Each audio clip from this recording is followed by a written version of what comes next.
இருந்த பொழுதுதான் உள்ளாட்சிகளுக்கே ஒரு மனுமலர்ச்சியை ஏற்படுத்தியவர்.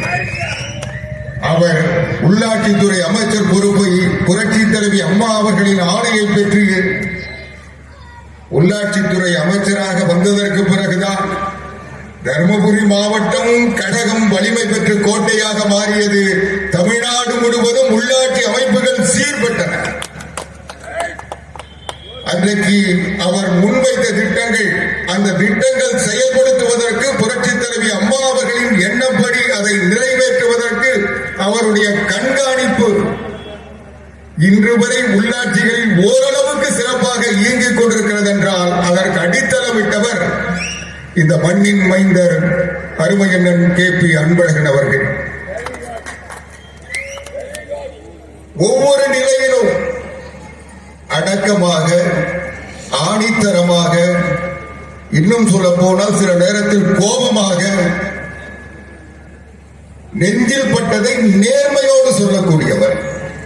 அது சரியா தப்பா என்பதை பற்றி அவர்கள் வருகின்றவர்கள் என்ன நினைக்கின்றார்கள் என்பதை பற்றி கூட கவலைப்பட மாட்டார். இதுதான் முடியும், முடியாது, போ, இதை எடுத்துட்டு வராதுன்னு சொல்லுவார். இது செய்ய முடியாதுன்னு சொல்லுவார். இதை யாரிடமும் நாம் எதிர்பார்ப்பது இல்லை. எல்லாம் முகஸ்துதிக்காக பேசுவாங்க. இதை செய்யணும், அதை செய்யணும், சரி சரிட்டு போயிடுவாங்க, செய்ய மாட்டாங்க, அது வேற. ஆனா அவர் சொல்லிடுவார், இது எப்படிப்பா செய்ய முடியும், இது திக்கல் எடுக்க சொல்லி. அந்த அளவுக்கு ஒரு வெளிப்படைத்தன்மையோடு மிக எளிமையாக எல்லோரிடம் பழகக்கூடியவர்.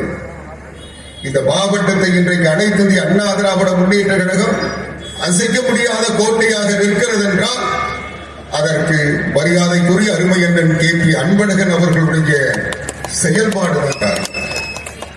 எல்லாரையும் அரவணைப்பாரு, அவங்களை கண்டிக்க வேண்டிய நேரத்தில் கண்டிப்பாரு, அவர்களை பாராட்டுகின்ற நேரத்தில் பாராட்டுவாரு, அவர்களுக்கு பதவி தர வேண்டிய நேரத்தில் பதவியும் பெற்று தருவார்.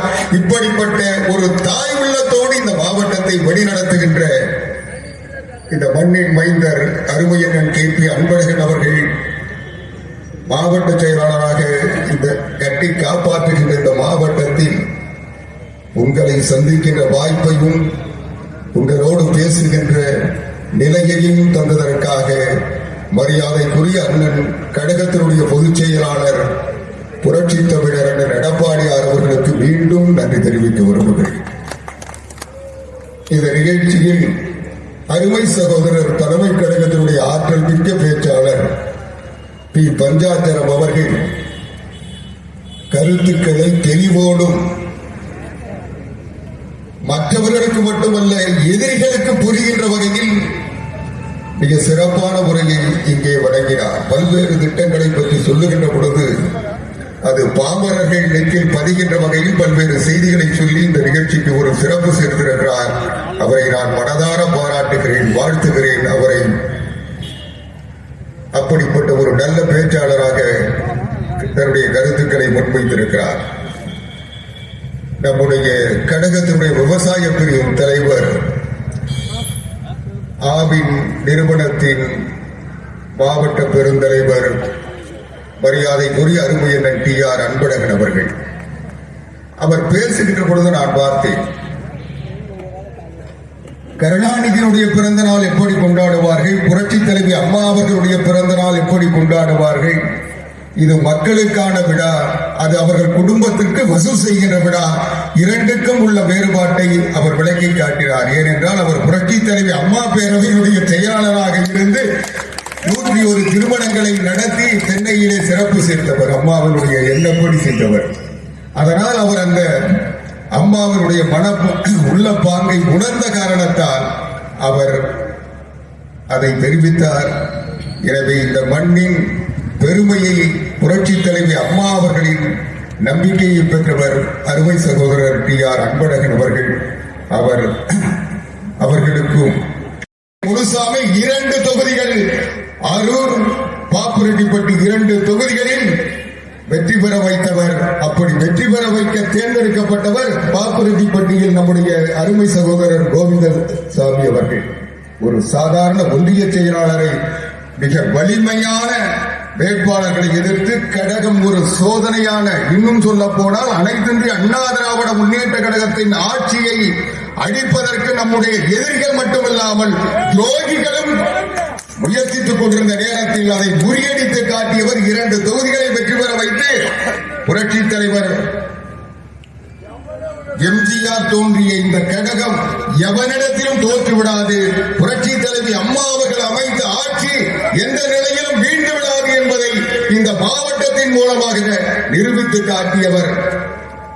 அப்படிப்பட்ட அந்த பெருமைக்குரியவராக எடப்பாடியார் ஆட்சியை மீட்டெடுத்த கள போராளியாக வெற்றி பெற்று தொடர்ந்து சட்டமன்ற உறுப்பினராக பணியாற்றிக் கொண்டிருக்கின்ற மரியாதைக்குரிய அருமை சகோதரர் கோவிந்தசாமி அவர்களே, இங்கே பல்வேறு இங்கே வருகை தந்திருக்கின்ற மாநில தொடக்க வேளாண் கூட்டுறவு சங்க அண்ணா தொழிற்சங்கத்தினுடைய தலைவர் அருமை சகோதரர் செயலாளர் அருமை சகோதரர் அருள்சாமி அவர்களே, தர்மபுரி நகர கழக செயலாளர் பூக்கடை ரவி அவர்களே, வருகை தந்திருக்கின்ற கழக பொறுப்பாளர்களே, நிர்வாகிகளே, எல்லோருடைய பெயரையும் சொல்ல வேண்டும் என்ற எண்ணமும் விருப்பம் இருந்தாலும் காலமும் நேரமும் இடம் தராது என்ற காரணத்தால் நீங்கள் அதை தவறாக கருத மாட்டீர்கள் என்று நம்பி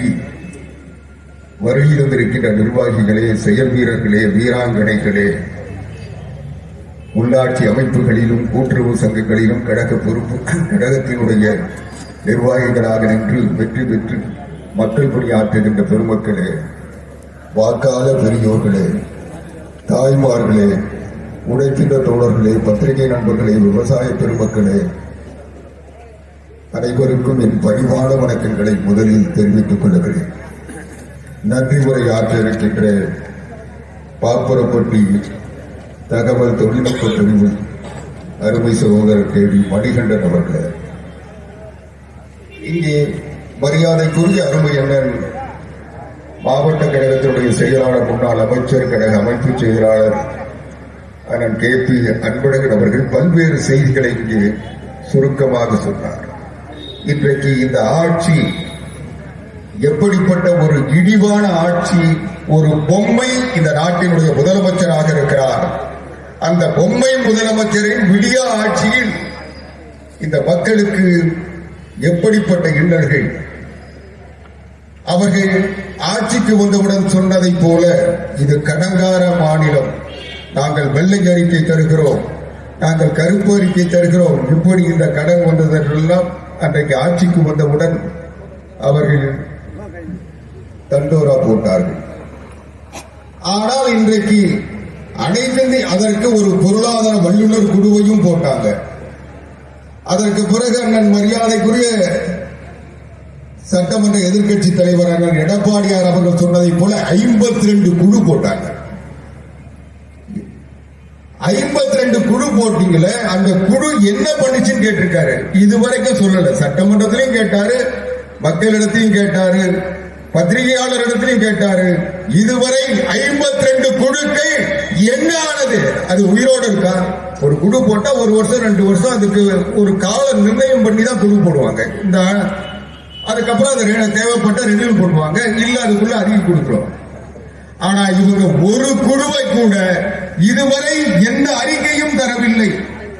உடனே திமுக கோச்சுப்பான். ஒரு குழு கூட இல்லையா? ஒரு குழுக்கு அறிக்கை கொடுத்து தெரியுமான்னு கேட்பான்.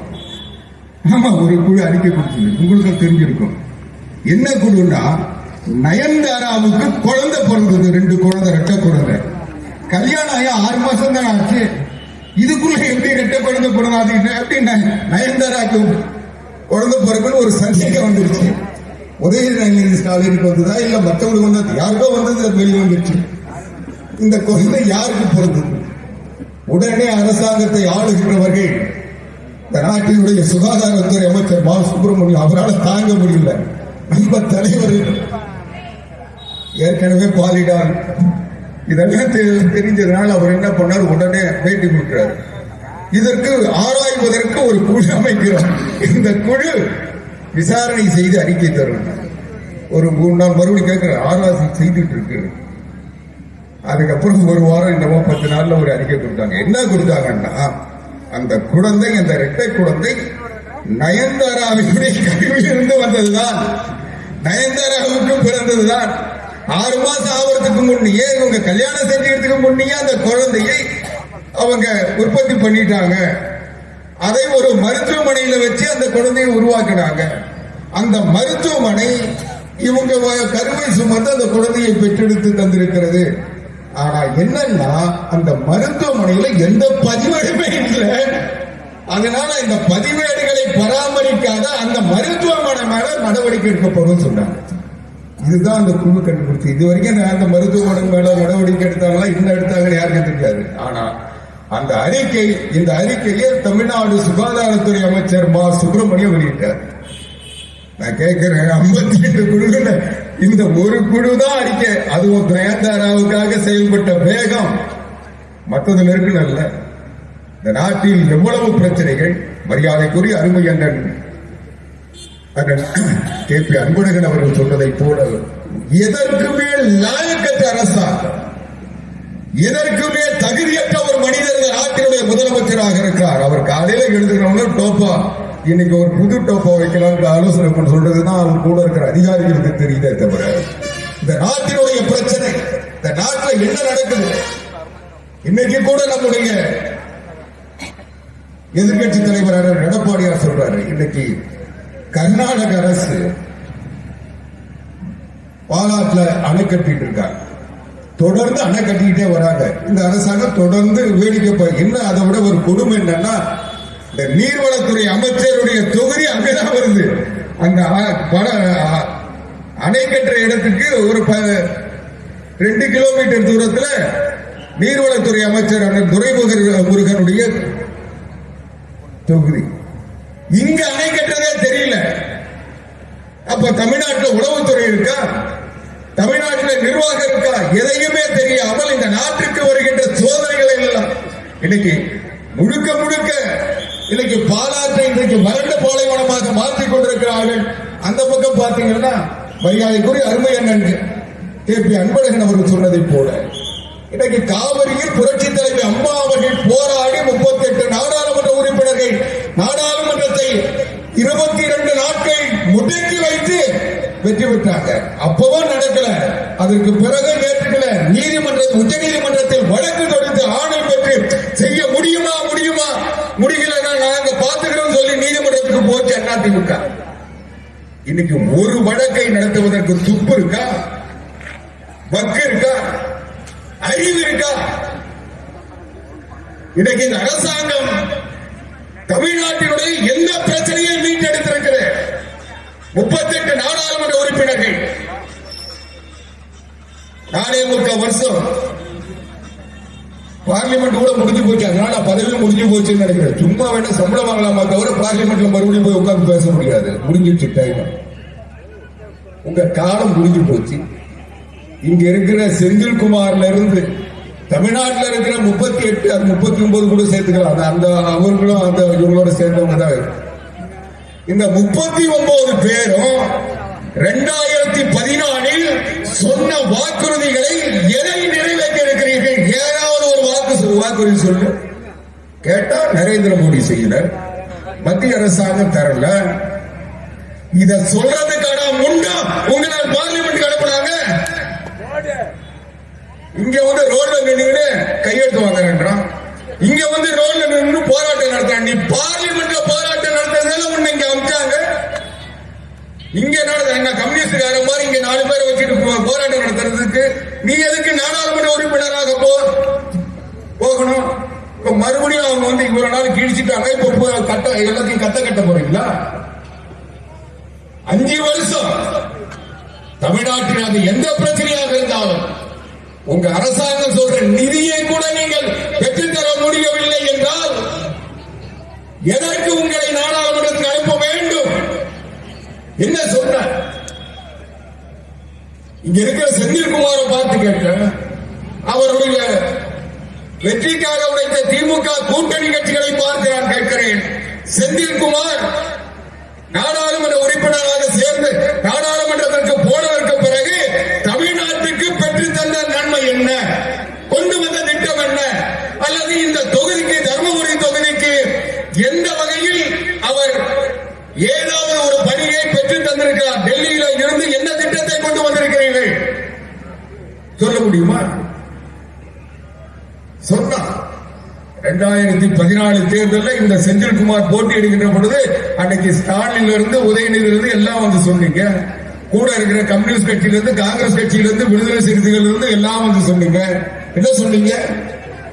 நீட்டை நீக்கி விடுவோம், ஒழித்து விடுவோம், தமிழ்நாட்டில் இருக்கிற மாணவ கண்மணிகளின் கண்ணீரை துடைத்து விடுவோம் சொன்னீங்க. 5 வருஷம் ஆச்சு.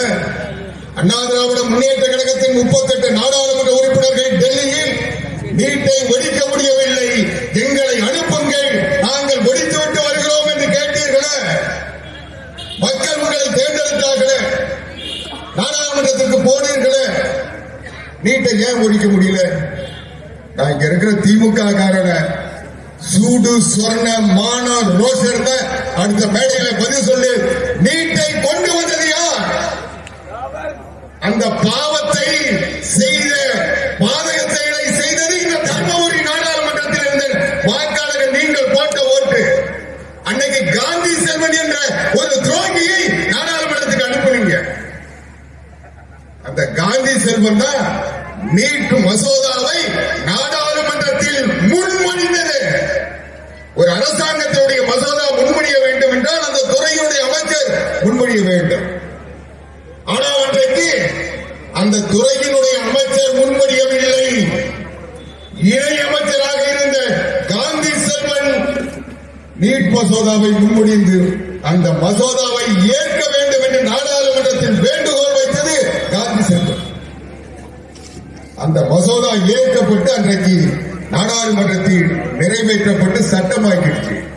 அதற்கு பிறகு அன்னைக்கு புரட்சி தலைவி அம்மா அவர்கள் தமிழ்நாட்டினுடைய முதலமைச்சராக இருந்தார். அவர் போராடி விலக்கு பெற்றார். முதல்ல 1 வருஷத்துக்கு விலக்கு கொடுத்தாங்க, அதுக்கப்புறம் தொடர்ந்து விலக்கு வாங்கினாங்க. ஆனா நாங்க விலக்கு தான் கேட்டோம். அன்பழகன் அவர்கள் அமைச்சராக இருந்த போது, எடப்பாடியார் அவர்கள் முதலமைச்சராக இருந்த போது தமிழ்நாடு சட்டமன்றத்தில் நீட் விலக்கு கேட்டு தீர்மானம் போட்டோம். மத்திய அரசாங்க பார்த்தது. இது உச்ச நீதிமன்றத்தில் தீர்ப்பு இருக்கிறது. உச்ச நீதிமன்றத்தினுடைய கருத்துக்கு மாறாக அவர்களிடம் கருத்து கேட்காமல் இதற்கு விலக்கு தர முடியாது என்று உச்ச நீதிமன்றம் சொன்ன நாடாளுமன்றத்தில் அன்றைக்கு சொன்னார்கள். அதனுடைய விளைவு மத்திய அரசாங்கம் செய்ய முடியாத நிலையில் இருக்கிறது என்று சொன்னார்கள். அதற்கு பிறகு அனைத்து இந்திய அண்ணா திராவிட முன்னேற்ற கழகம் உச்ச நீதிமன்றத்தில் அண்ணன் எடப்பாடியார் அவர்கள் முதலமைச்சராக இருந்த போது நீட்டை விலக்கு கேட்டு வழக்கு தொடுத்தோம். அந்த வழக்கு விசாரணைக்கு வருவதற்குள் இந்த ஆட்சி முடிந்துவிட்டது. அதற்கு பிறகு திமுக ஆட்சி தமிழ்நாட்டில் வந்தது. அந்த ஆட்சி வந்ததற்கு பிறகு உச்ச நீதிமன்றத்தில் அந்த வழக்கு வருகின்ற பொழுது அந்த வழக்குக்கு வழக்கறிஞரை நியமிக்காமல் ஸ்டாலின் அரசு அதற்கு வாய்தா கேட்டது. உச்ச நீதிமன்றத்தில் 2 மாசம் வாய்தா கொடுத்தாங்க. மறுபடியும் வக்காலத்து போடாம மறுபடியும் வாய்தா கேட்டாங்க. உச்ச நீதிமன்றம் சொன்னது 6 மாசம் வாய்தா கேட்டாங்க. 6 மாசம் வாய்தா தர முடியாது, 2 மாசம் தான் தருவோம், 2 மாசத்துக்குள்ள நீங்க பதில ஃபைல் பண்ணுங்க சொன்னாங்க. ஆனால் அந்த 2 மாசத்தில் இவர்கள் பண்ணல மட்டும் இல்ல, அந்த வழக்கை அண்ணன் எடப்பாடியார் போட்ட வழக்கை திரும்ப பெற்றுக்கொண்டு ஓடி வந்து விட்டது இன்றைக்கு ஸ்டாலின் அரசு. இவன் நீட்டை நீக்க போற சொல்றான். எப்படி நீக்குவ? எங்க கிட்ட ரகசியம் இருக்குன்னு சொன்னான். என்னடா ரகசியம்? இதுவரைக்கும் யாருக்கும் சொல்லல. அதுக்கப்புறம் தான் சொன்னா, நாங்க பார்லிமெண்ட்ல ஜெயிச்சு ஒண்ணும் பண்ண முடியல, சட்டசபையில நாங்க முதலமைச்சர் ஆயிட்டா இதை நீக்கிடுவோம் சொன்னாங்க. சரி, அதையும் நம்பி ஓட்டு போட்டார்.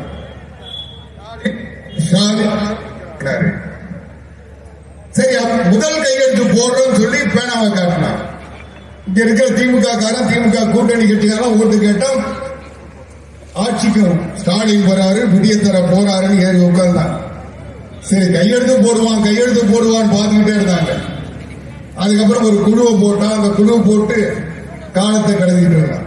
அதுக்கப்புறம் தொடர்ந்து அண்ணன் எடப்பாடியார் போன்றவர்கள், நம்முடைய சட்டமன்ற உறுப்பினர் மரியாதைக்குரிய முன்னாள் அமைச்சர் KP அன்பழகன் போன்றவர்கள், அருமை சகோதரர் கோவிந்தசாமி போன்றவர்கள் சட்டமன்றத்தில் தொடர்ந்து கேட்டதற்கு பிறகு இல்ல செஞ்சாங்கன்னா உதயநிதி ஸ்டாலின் இதற்கு ஒரு ரகசியம் இருக்குன்னு சொன்னவர் ஒரு ரகசியத்தை கண்டுபிடிச்சார். என்னன்னா, ஸ்டாலின் முதல்ல கையெழுத்து போடுவாரு, அதை எல்லாம் கொண்டு போய் ரோட்ல போறவங்க எல்லாம் கையெழுத்து கேட்போம்.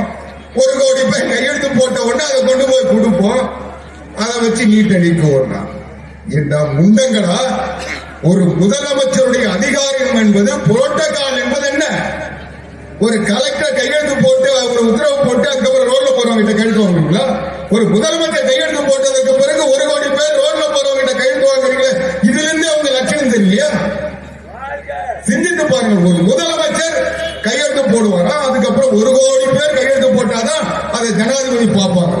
அப்போ உன்னைய ஒரு சாதாரண மனிதருக்குள்ள மரியாதை கூட ஒரு முதலமைச்சருக்கு இல்லை என்ற நிலையை இன்னைக்கு இந்த அரசாங்கம் உருவாக்கி. சரி சரி, அப்படிதான் போச்சு. அப்ப உதயநிதி சொல்றார், இந்த நீட்டை கொண்டு போய் மத்திய அரசாங்கத்திடம் போராடி வெற்றி பெற வேண்டும்.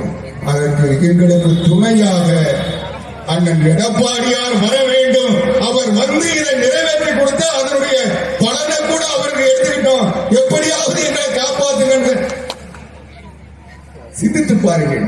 இன்றைக்கு ஒரு கையெழுத போட்டு இதை நீக்கிறேன்னு சொன்னவன் அண்ணன் எடப்பாடியார் வந்து நீக்கி கொடுங்கன்னு கேட்கிற அளவுக்கு இன்னைக்கு வந்திருக்கேன்னா முன்னால முடியாது, எனக்கு வக்கு இல்ல, திராணி இல்ல, தெம்பு இல்ல, யோகியதை இல்ல, அருகதை இல்ல, ஒத்துக்கோ. அப்புறம் எதுக்கு வீம்புக்கு பேசுற? அதுக்கு பிறகு அதையும் சொல்லி பார்த்தான், அமைதியா இருந்தார். அப்புறம் என்ன பண்ணா, இந்த இதெல்லாம் வாங்கிட்டு என்ன பண்றதுன்னு தெரியல. சேலத்துல ஒரு மாநாடு நடத்துறேன்னு சொல்லிட்டு பெத்தநாயகி பாளையத்துல ஒரு மாநாடு நடத்தி அந்த மாநாட்டுல ரோட்ல போட்டு குப்பையில போட்டான். அதை பெட்டியை வச்சு அது காத்துல பறந்து குப்பைக்கு போயிடுச்சு. இந்த 1 கோடி கையெழுத்து நீட்டுக்காக வாங்கிய கையெழுத்து இன்னைக்கு குப்பையில போயிருக்கு. அதை ஏன் சேலத்துல கொண்டு வந்து அங்க போட்டான்? எல்லாரும் யோசித்தாங்க, நானும் யோசித்து பார்த்தேன்.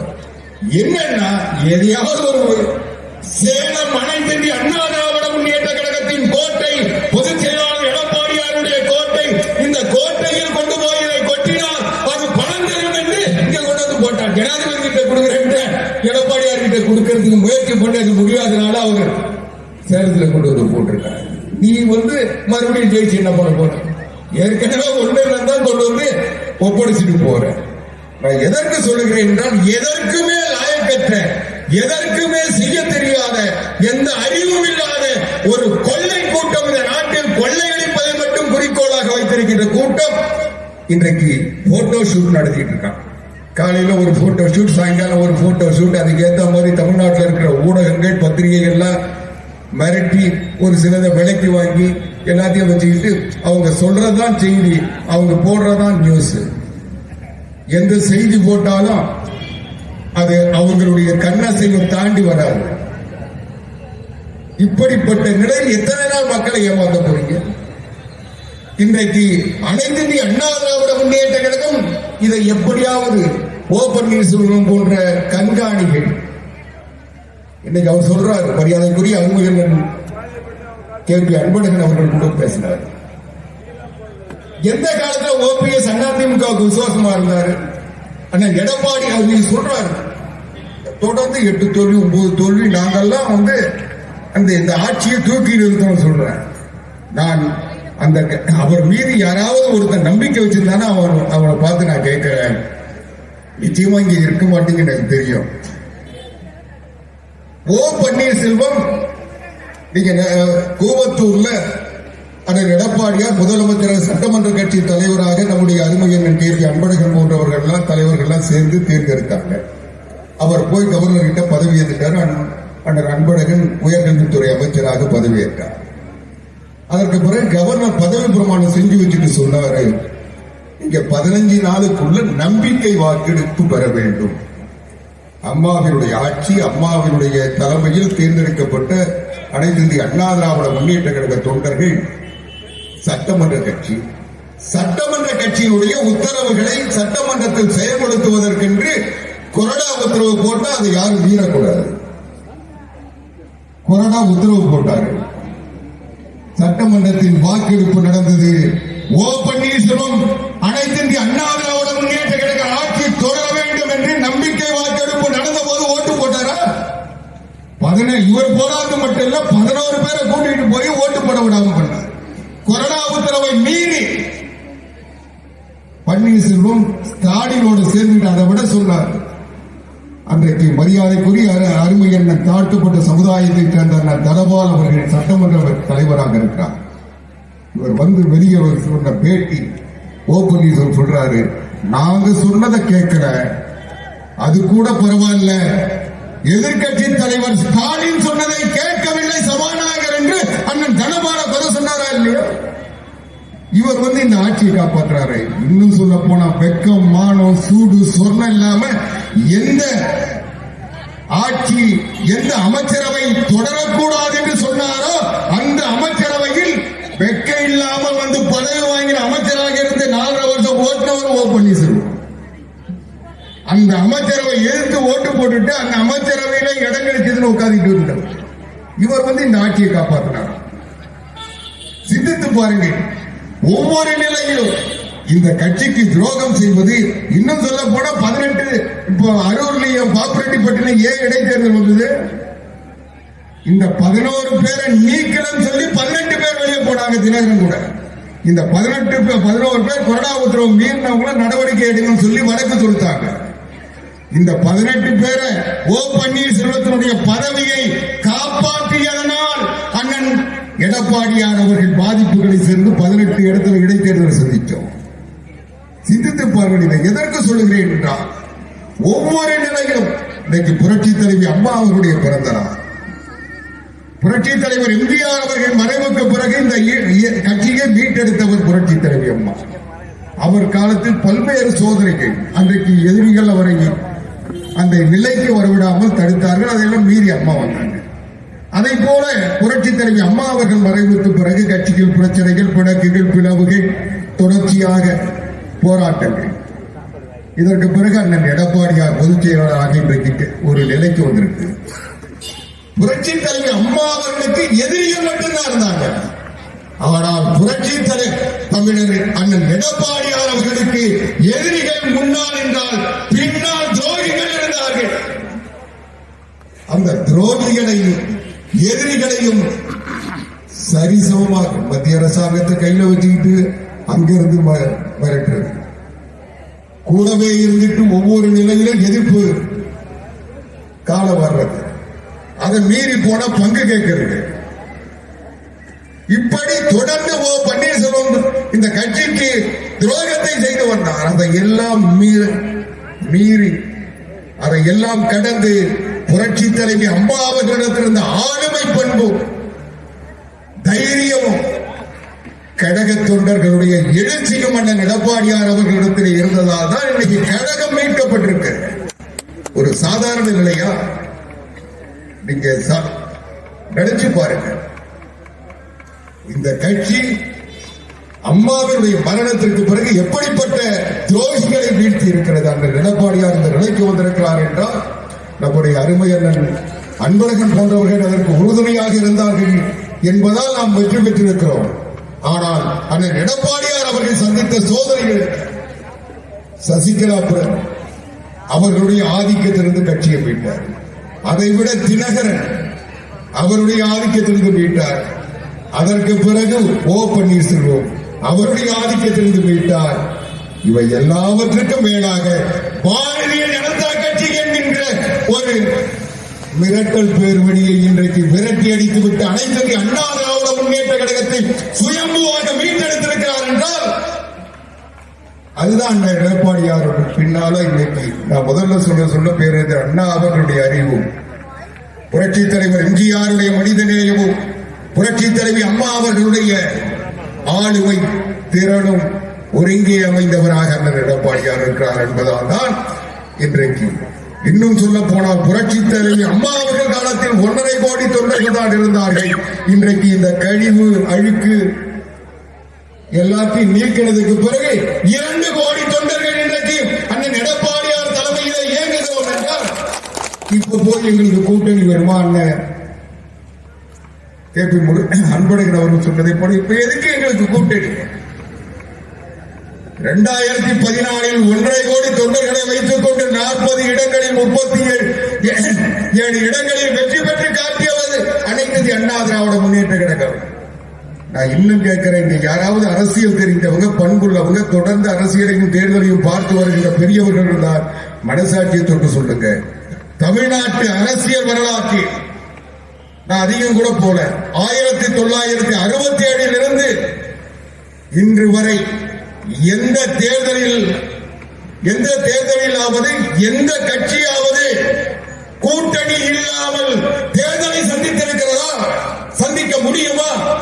அனைத்து இந்திய அண்ணா திராவிட முன்னேற்ற கழகம் மட்டும்தான். அது நாடாளுமன்ற தேர்தலாக இருந்தாலும் சட்டமன்ற தேர்தலாக இருந்தாலும் 40 இடங்களிலும் போட்டியிடுகின்ற தைரியமும் நெஞ்சுறுதியும் அனுபவமும் கட்டமைப்பும் உள்ள கட்சி.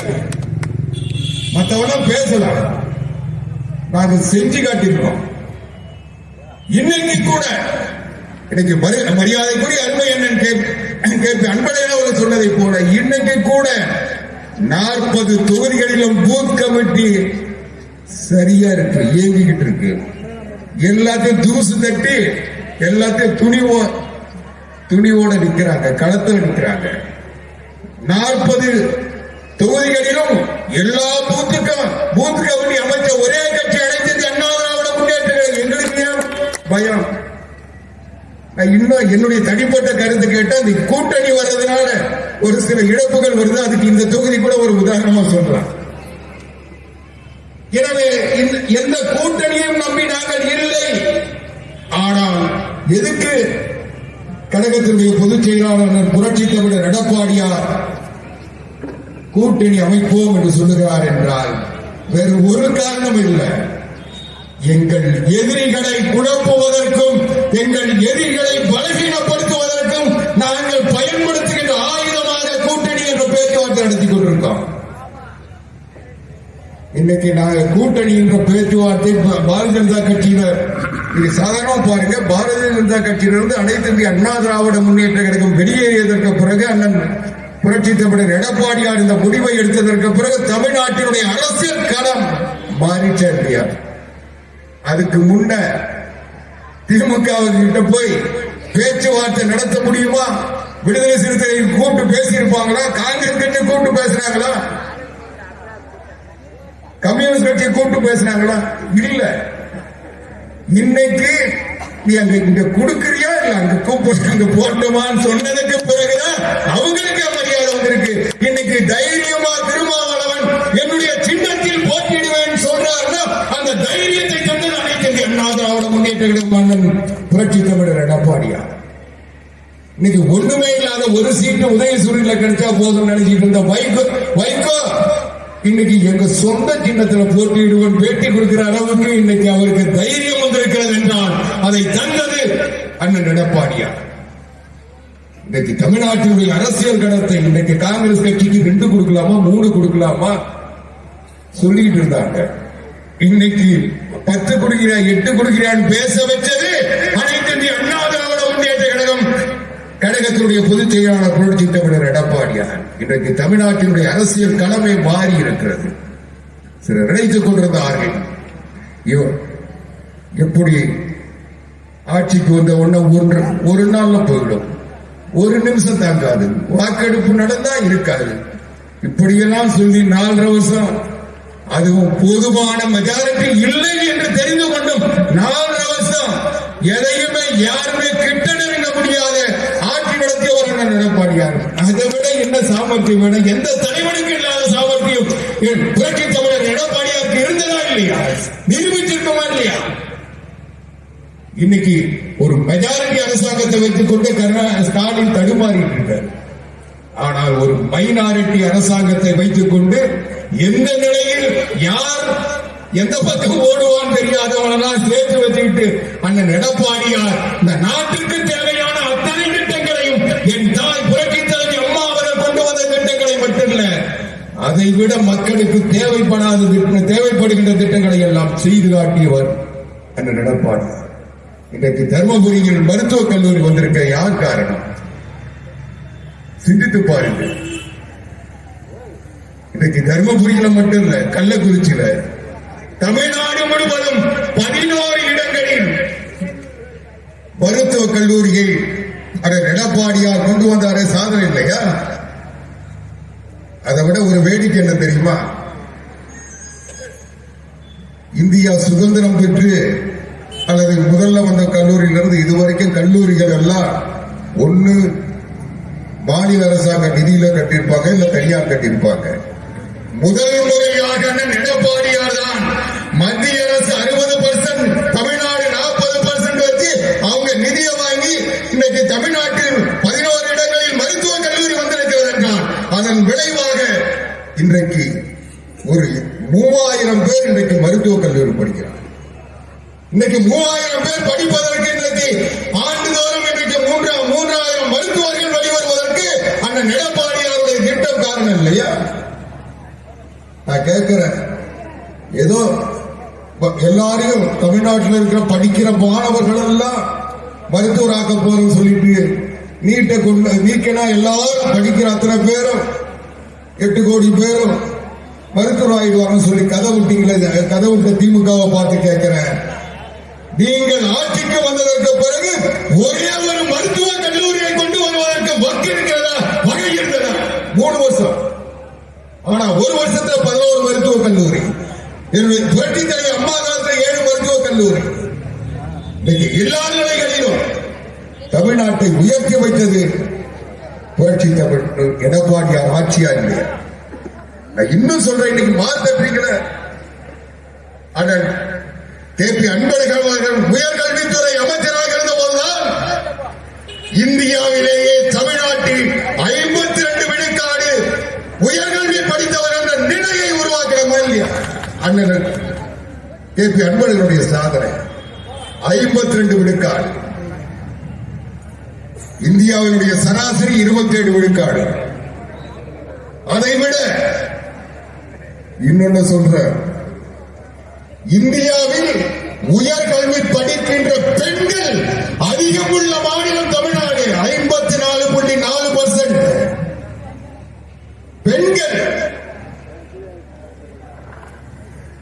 இன்னைக்கு என்ன நீங்க செஞ்சிட்டு இருக்கீங்க? எல்லாவற்றிலும் முன்னோடி மாநிலம், முதன்மை மாநிலம், உலகத்திலேயே சிறந்த முதலமைச்சர், உலகத்தில் இருக்கிற துபாயிலிருந்து சிங்கப்பூர்ல இருந்து முதலமைச்சரை தேடிட்டு இருக்காங்கன்னு சொல்லி கதை விட்டுட்டு இருக்கீங்களா? என்ன செஞ்சீங்க? ஒரு மருத்துவக் கல்லூரி கொண்டு வருவது துப்பு இருக்கா? ஒரு சட்ட கல்லூரி கொண்டு வந்தீங்களா? ஒரு கலை கல்லூரியாக கொண்டு வந்தீங்களா? என்ன செஞ்சீங்க? எதையுமே செய்ய லாயக்கற்ற ஒரு கூட்டம் இன்றைக்கு. சரி, இது எல்லாமே செய்யல. கேட்டா இதெல்லாம் நரேந்திர மோடி தரல, நரேந்திர மோடி வரல, மத்திய அரசாங்கம் கொடுக்கல.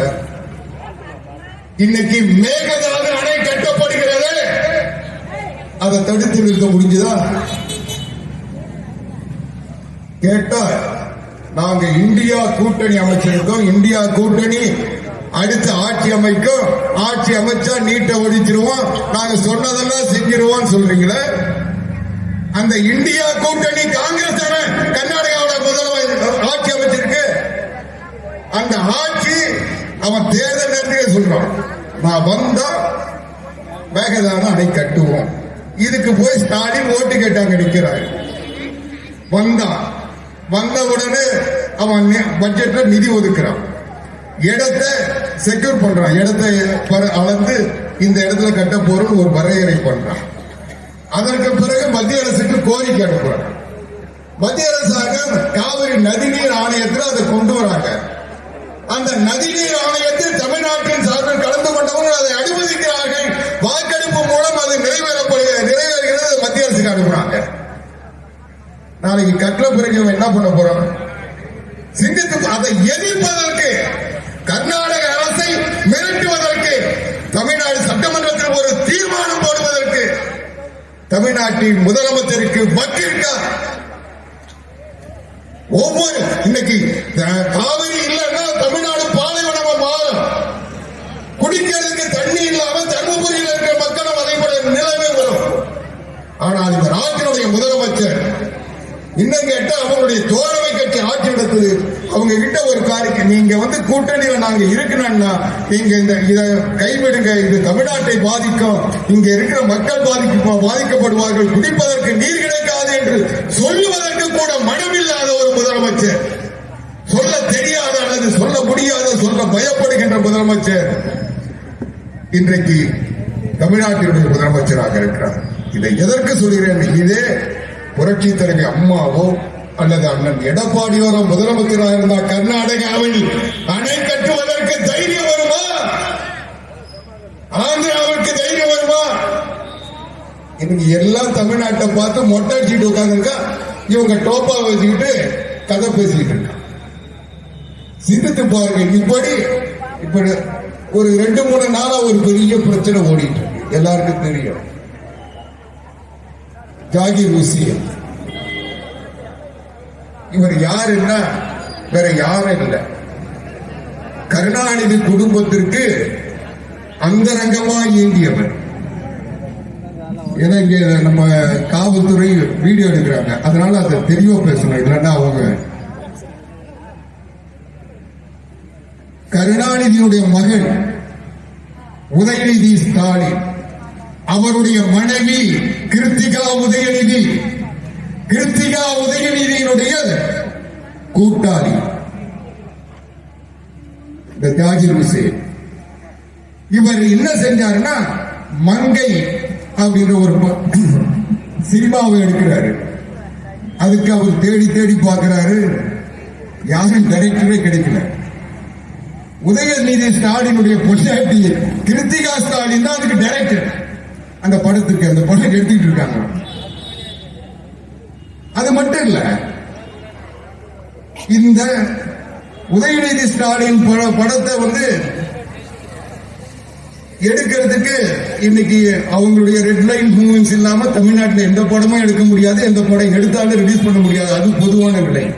ஆனா அந்த உதயநிதி கிருத்திகா உதயநிதிக்கு வேற ப்ரொடியூசரே கிடைக்கல. ஜாகிர் ஹுசேன் ப்ரொடியூசர். இந்த ஜாகிர் ஹுசேன் யாருன்னா 2021 மு.க. ஸ்டாலின் முதலமைச்சர் ஆவதற்கு முன்னால் இந்த ஜாகிர் ஷாதிக் ஒரு சாதாரண மனிதர். அவர் திமுக அயலக அணி மாவட்ட துணை அமைப்பாளர் பதவி கொடுக்கிறாங்க. இவர் என்ன பண்றாரு, புதுசா நிறைய இங்க பேசுகின்ற பொழுது நம்முடைய அருமையில் டிஆர் அன்பழகன் இருக்கிறது. அவர் சொன்னாரு G². உங்களுக்கு G² தான் தெரியும், இது J². ஜாகிர் ஷாதிக் அவருடைய கம்பெனிக்கு பேர் J². ஒரு கம்பெனி இல்ல, ஏறத்தாழ ஒரு 15-20 கம்பெனி ஆரம்பிச்சிருக்காரு. இவர் என்னன்னா, அந்த கெமிக்கலை கடத்துறது நியூசிலாந்து அங்க இதை கடத்துறதுக்கு ஏதாவது ஒரு காரணம் வேணும்ல. அதனால இந்த போதைப் பொருளை எல்லாம் இதை மருத்துவ பொருளா மாத்தி அந்த போர்வையில நியூசிலாந்து ஆஸ்திரேலியா போன்ற ஒரு 40 முறை அனுப்பியிருக்காரு. அதுதான் டெல்லியில இதை பிடிச்சிருக்காங்க. டெல்லியில பிடிச்சி இன்றைக்கு தேசிய போதை தடுப்பு ஆணையம் அதை இன்றைக்கு வழக்காக்கி இருக்காங்க. இவங்களுடைய கூட்டாளி 3 பேர் அங்க பிடிச்சிட்டான், அங்க மாட்டிக்கிட்டான். அவன் சொல்றான், இந்த ஜாகிர் ஷாதிக் யாருன்றது அவன் சொல்றதுக்கு பிறகுதான் தெரியும். அவன் என்ன சொல்றான்னா, இந்த ஜாகிர் ஷாதிக் அவருடைய தம்பி சலீம், அவருடைய இன்னொரு தம்பி, இவங்க 3 பேரும் சேர்ந்து இதை நடத்துறாங்க. இவங்க தான் இந்த நிறுவனத்தினுடைய மூளையா செயல்பட்டது இந்த ஜாகிர் ஷாதிக்கு சொல்றாரு. அதுல இன்னொரு சிறப்பு என்னன்னு தெரியுமா, அவங்க கூட்டணி வலிமையான கூட்டணி.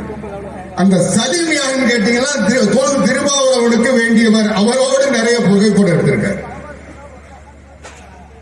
ஒண்ணு நல்லா தெரிஞ்சுங்க, இன்னும் ஜாகிர் ஷாதிக் கைது செய்யப்படவில்லை. அவங்க அந்த விசாரணை அதிகாரிகளிடம் சிக்கல, அவங்க சம்மன் அனுப்பியிருக்காங்க. நான் கேட்கிற திமுக இருக்க சூடு சொர்ணம் மானம் ரோசம் எதிரான ஏண்டா அந்த ஜாகிர் ஷாதிக்கு கட்சி விட்டு நீக்கிறீங்க, நிரந்தரமா நீக்கிறீங்க. அவர் ஒன்றும் பிடிக்கல, அவர் ஒப்பந்தம் வாக்கணும் இன்னும் வாங்கல. அவர் மேல அவங்க புகார் தந்திருக்காங்க. ஏன்னா இவன் தவறு செய்திருக்கிறான், இதை தொடர்ந்து செய்திருக்கிறான் என்று அவனுக்கு தெரியுது. இவங்க கூட நம்ம மாட்டிக்க போறோம்னு இன்னைக்கு செய்யறாங்க. சரி, இதுதான் கட்சி விட்டு நீக்கிறீங்க, நிரந்தரமா நீக்கிறீங்க, ஜாகிர் சாதிக்கு எனக்கு சம்பந்தம் எல்லாம் காட்டலீங்க. நான் கேட்கிறேன், ஏன் உதயநிதி ஸ்டாலின் தன்னுடைய பேஸ்புக், ட்விட்டர் இணையதளத்தில் இருந்த ஜாகிர் சாதிக்கோட இருந்த புகைப்படங்களை எல்லாம் ஏன் ராத்திரியோட ராத்திரியா மறைச்சிங்க? ஏன் அடிச்சிருக்கீங்க? சொல்ல வேண்டியதானே. அவர் எங்க கட்சிக்காரு வந்தாரு போனாருன்னு சொல்ல வேண்டியதானே. அப்போ அந்த ஜாகிர் சாதிக்கு உங்களுக்கு எந்த தொடர்பும் இல்லைன்னா ஏன் இதை மறைக்க வேண்டும்? இன்னும் கேட்டா அப்ப இருந்த போலீஸ், உயர் போலீஸ் அதிகாரி நல்லவர் வல்லவர், அவர் ஜாதிக் சாதிக்க பாராட்டி விருது கொடுத்திருக்காரு. அந்த புகைப்படங்கள்லாம் இன்னைக்கு வந்துட்டு இருக்கு. இது கண்டுபிடிச்சது வெளிநாட்டுகளுக்கு அனுப்புனதுனால ஈடி தலையிடுறாங்க, இன்னைக்கு தேசிய போதை தடுப்பு வாரியம் தலையிடுது. ஆனால் உண்மையில் இது விசாரிக்கப்பட்டால் தமிழ்நாடு காவல்துறையினுடைய பங்கு தெரியும். இந்த ஜாதிக் சாதிக்கை ஸ்டாலின் குடும்பம் வளர்த்து விட்டது, அவர்களுடைய பினாமியாக இந்த ஜாகிர் சாதிக்கு செயல்பட்டார் என்று தெரியும். தமிழ்நாடு முழுவதும் இன்றைக்கு போதைப் பொருட்கள் விற்கிறது. நேற்றைக்கு முன்தினம் கூட என்னுடைய அருமை எண்ணன் கழகத்தினுடைய பொதுச் செயலாளர் புரட்சி தமிழர் எடப்பாடியார் சொன்னார், இன்னைக்கு போதைப் பொருள் கஞ்சா பேப்பர் வடிவத்தில், ஸ்டாம்ப் வடிவத்தில் இன்னைக்கு எல்லா இடங்களையும் பொட்டலமா இன்னைக்கு எல்லா இடங்களும் விற்று கொண்டிருக்கிறது. அதற்கு காரணமாக இருப்பவர்கள் ஒருவர் இந்த ஜாகிர் சாதிக்கு. ஏன்னா இவர் இந்த ஜே-ஸ்கொயர் மருத்துவ கம்பெனி மட்டும் நடத்துறாரு. இந்த மருத்துவ இதை டிரான்ஸ்பர் பண்றதுக்கு ஒரு பெரிய டெக்னிக்கை வச்சிருக்காரு. என்ன டெக்னிக்னா, 2 இந்த குரியர் கம்பெனி சொல்லுவாங்க தெரியுமா, அந்த டிஸ்போஸ் தபால் எல்லா இடத்துக்கும் பொருட்களை அனுப்புவது, அந்த 2 கம்பெனி பதிவு பண்ணி அதை நடத்துறாரு. சரி, இதோட நிறுத்தினாரா, 2 டூர் அண்ட் டிராவல்ஸ் கம்பெனி நடத்துறாரு. இந்த 2 டிராவல்ஸ் கம்பெனியில டூர் நடத்துறாரு. இந்த டூர்ல போக சொல்ல எல்லா ஊருக்கும் சப்ளை பண்றது. இந்த சப்ளை பண்றதுக்கு இதை தனியா போனா மாட்டிடுவாங்க. இந்த டூர் போற மாதிரி எல்லா ஊருக்கும் டூருக்கு கூட்டிட்டு போக சொல்ல அந்த டூர்ல இந்த பொருளை கொண்டு போகிறார்கள். மிகப்பெரிய நெட்வொர்க் இது. தமிழ்நாடு காவல்துறைக்கு தெரியாமல் அதை செய்ய முடியுமா?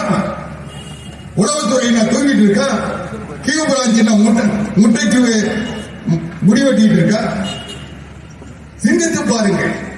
ஒரு சர்வதேச குற்றவாளி, போதைப் பொருள் கடத்துகின்ற பயங்கரவாதி கும்பலோடு தொடர்புடைய ஒரு மனிதர் எப்படி முதலமைச்சருடைய வீட்டுக்குள் அனுமதிக்கிறீங்க?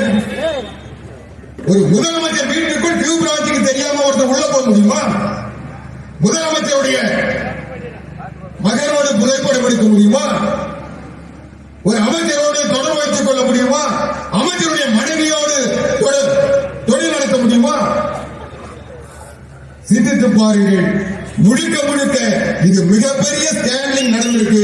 இது நிச்சயமாக ஸ்டாலின் குடும்பத்தை இது நடுத்தருவுக்கு கொண்டு வரும். இது முழுமையாக விசாரிக்கப்படுகின்ற பொழுது, இதன் மீது உண்மையான நடவடிக்கை எடுக்கப்படுகின்ற பொழுது நிச்சயம். அதனாலதான் அவங்க திமுக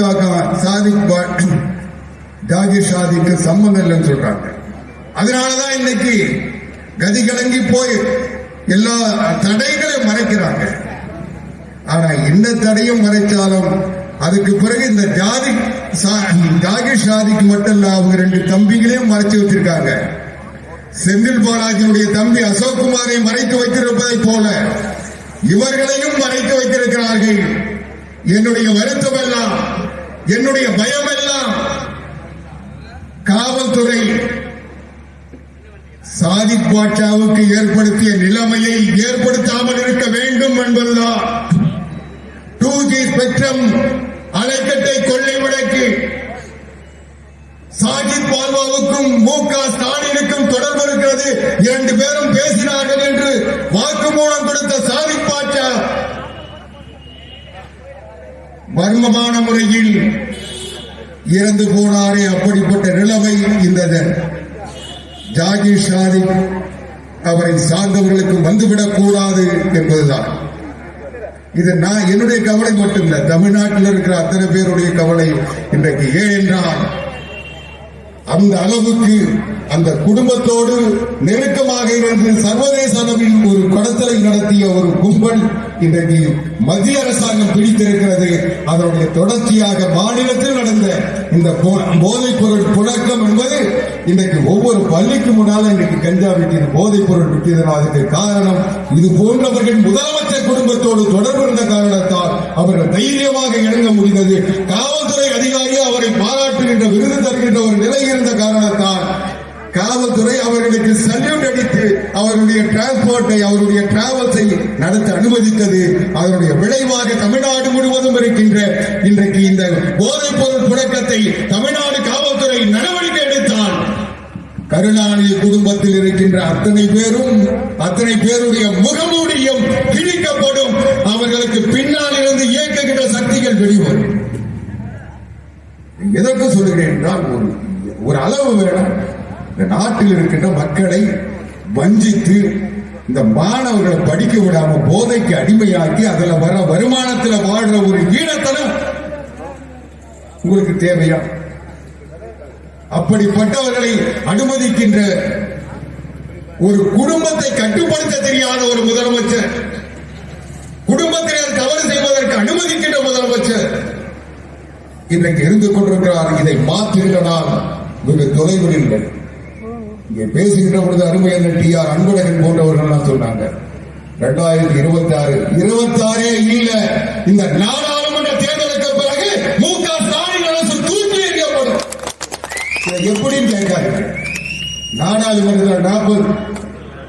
நாடாளுமன்றத்தில் 40 பேரை நீங்க தேர்ந்தெடுத்து மட்டும் தமிழ்நாடு அனுப்பினால் எப்படி ஒரு நிமிடம் தாங்காது என்று சொல்லப்பட்ட இந்த அரசாங்கம் 4.5 ஆண்டுகள் எடப்பாடியார் நடத்தினாரோ அதிமுகவை நடத்த முடியுமா என்று கேட்டவர்களுக்கு பொதுச் செயலாளராகி நடத்தி காட்டுகிறேன் என்று நடத்தி காட்டிக் கொண்டிருக்கிறாரோ அதை போல இன்றைக்கு இந்த நாடாளுமன்ற தேர்தலில் 40 இடங்களிலும் வெற்றி பெற்றார். அதற்கு பிறகு இந்த அரசாங்கம் தூக்கி எறியப்படும். அதை தூக்கி எறிகின்ற பணியை திமுக காரங்களே செஞ்சிருவாங்க. மரியாதைக்குரிய அருமை அண்ணன் KP அன்பழகன் அவர்களுக்கு தெரியும், அருமை சகோதரர் கோவிந்தசாமி அவர்களுக்கு தெரியும். இன்னைக்கு திமுக சட்டமன்ற உறுப்பினர்கள் இந்த ஆட்சி எப்போ போவோம்னு காத்துக்கிட்டு இருக்கா. அவங்களே இவங்களை பாடகட்டி அமைச்சிருவாங்க. ஏன்னா அதிமுக ஆட்சி தொண்டர்களுக்கான ஆட்சி மட்டும் இல்ல, சட்டமன்ற உறுப்பினர்களால் நடத்தப்பட்ட ஆட்சி.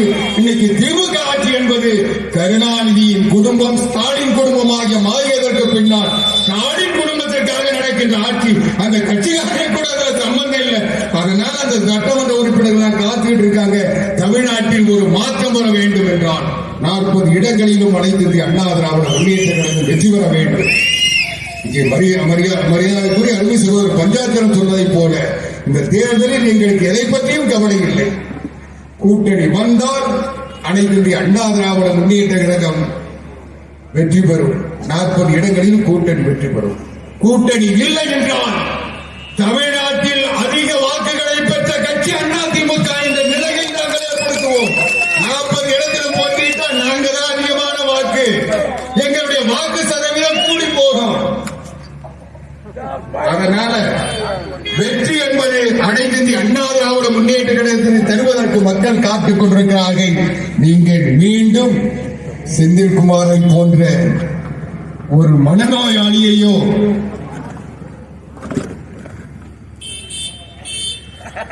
காந்தி செல்வனை போன்ற ஒரு துரோகியையோ நீட்டை கொண்டு வந்து அறிமுகப்படுத்திய ஒரு தமிழ்நாட்டுக்கு மட்டுமல்ல மாணவர்களுக்கு துரோகம் செய்த